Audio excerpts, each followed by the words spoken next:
Of course, the second I decide to press record is the second someone in a motorcycle passes by, because this is the neighborhood I live in. uh, Traffic. But I'm not going to complain about that today. That's for another video.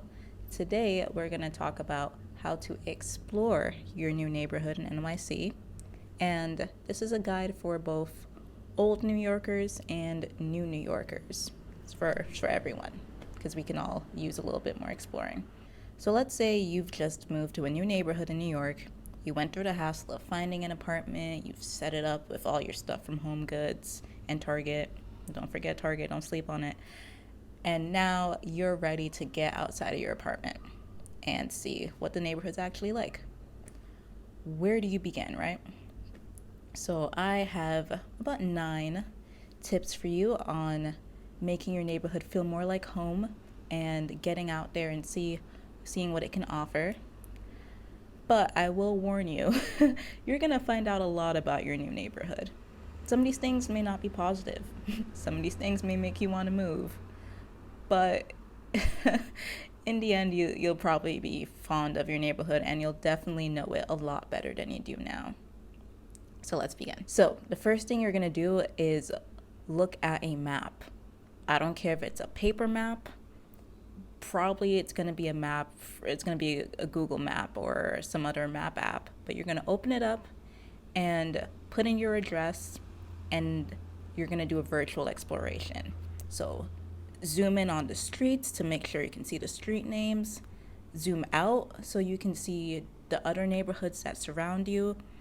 I want you to spend a good 10-15 minutes until the streets become familiar to you, the surrounding neighborhoods become familiar to you. Your goal at the end of this is to be able to find your neighborhood on any New York City map. So say you're in the subway and you're looking at that thing that says you are here and you want to get back home. And it doesn't have to be bewildering to you because you know where you live in terms of the map. That's your goal. The second tip I have for you is to locate the essentials. So by that I mean you're going to find the grocery stores, you're going to find the hospitals, you're going to find the police precincts, the fire stations, pharmacies, bodegas, anything that you deem essential for your daily life. You're going to look for it and find, and make sure you know the address and how far it is from your apartment, because you're going to need these on an almost daily basis. Hopefully not the hospital and the police precinct, but those things are good to know as well. My third tip for you is to learn the street cleaning days and the trash pickup days. So learning the street cleaning days is more applicable to you if you are someone who drives in New York City. Bless your heart if you're someone who drives in New York City. But you're going to have to know when the street cleaning days are, because you don't want to get a ticket, obviously.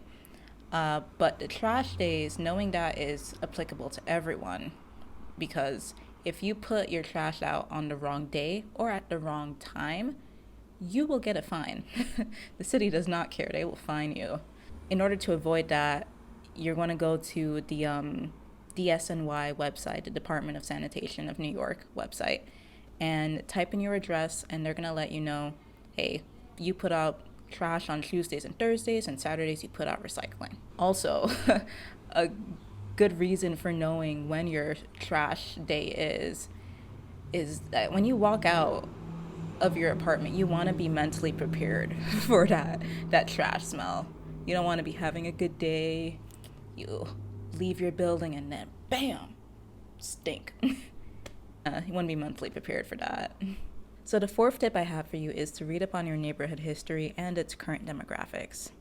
Believe it or not, this neighborhood was here long before you were.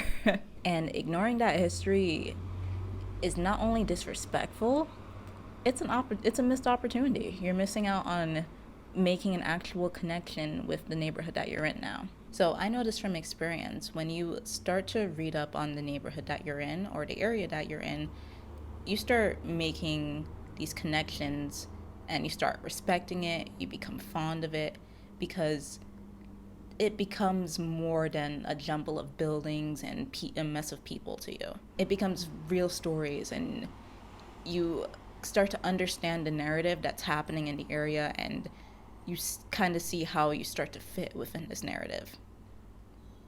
So even if the things that you're reading about your new neighborhood aren't entirely positive, that understanding and that respect and that slight fondness of it is still going to develop. And that is so important when you want to feel connected to a new place. So my fifth tip for you is to learn who your elected officials are in your new area.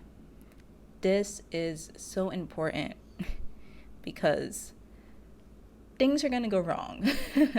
Like, there's going to be a tree that's fallen in the middle of your road.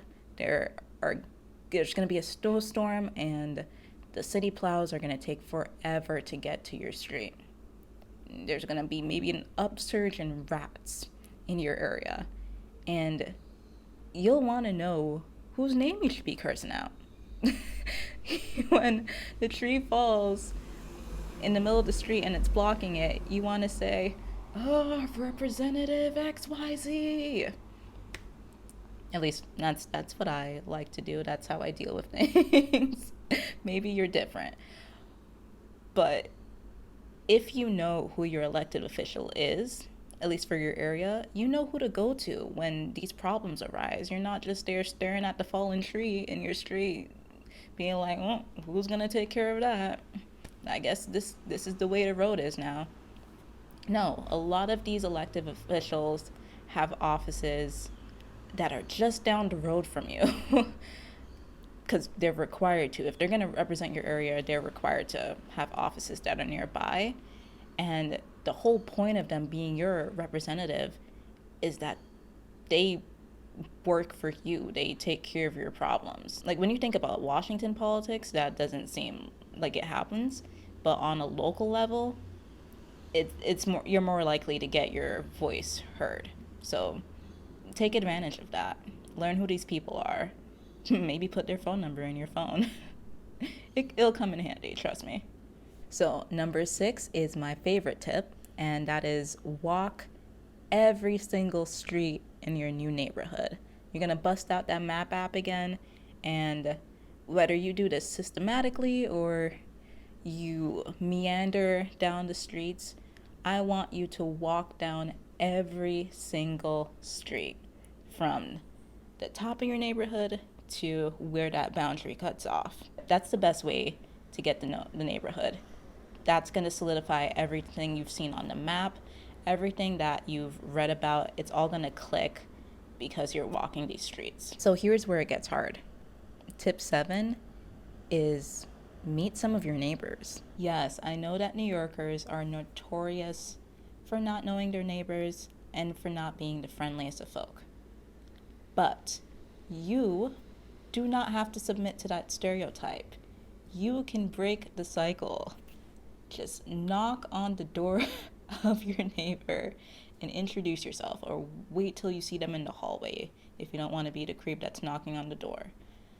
But either way, it's going to benefit you to introduce yourself to your neighbors, because studies have shown that when you're in tighter knit communities, these people, you're more likely to look out for each other. Like, I've only lived here a couple of months, and I've already seen this in action. Like, during my first month here, I accidentally left my keys in my door overnight. And thank God I have neighbors that actually care about the people around them, because one of my neighbors actually knocked on my door and was like, "Hey, this doesn't seem right. Did you leave your key in the door?" Instead of like leaving me to the mercy of some rando walking in and unlocking my apartment while I'm in it, she actually let me know. So there are benefits to knowing your neighbors. And this bleeds into tip number 8. Find community events that interest you. So you, like most people, are probably a bit nervous about knocking on a neighbor's door and introducing yourself. There are easier ways to do this. Just go to a community event. You can introduce yourself to people there, and most likely those people are interested in similar things that you are since they're at this event. If you want to find events, the easiest way is to go on Facebook, find find a neighborhood group, or find a neighborhood page. They're usually people from the area on that, and they're always posting about events there. Another good way is to actually get on the street, go to local parks. They usually have paper flyers there. They're pretty old school. So that's another way to find out about community events. Either way, however you do it, just get out there and meet people. And then my last tip for you, tip number 9, is probably the most fun tip. It's to try all the restaurants in your area, all of them. Okay, maybe not all the restaurants. It's kind of hard to do if you don't have copious amounts of disposable income. I know I certainly don't. I'm on a budget. And if you're on a budget too, I think maybe the easiest way to do this is to look at the restaurants in your area and say, which are the ones I want to go to the most? And make sure that during your time in your area, you go to those restaurants. Because once your lease is up and you move to some other area that has somewhat slightly more affordable rent, you don't want to look back and be like, oh, darn, I should have gone to the place that had gold tinted chicken nuggets while I had the chance when it was just down the road from me. I think overall, the whole point of this, the whole point of exploring your neighborhood is when your lease is up or whenever you decide to move to a different area, you don't want to look back on your time here and say, I didn't know this place at all outside of my apartment. Oh, or I never did this and I never did that and it was just down the road. I know at least for me, when my lease is up, I don't want to have that feeling. So I hope that this video has inspired you to get out and explore your neighborhood, whether you're new or whether you've been in your neighborhood for decades. Just read about it, walk the streets, learn where everything is, look at a map, for goodness sakes. So many people don't look at maps. But I hope you enjoyed this video.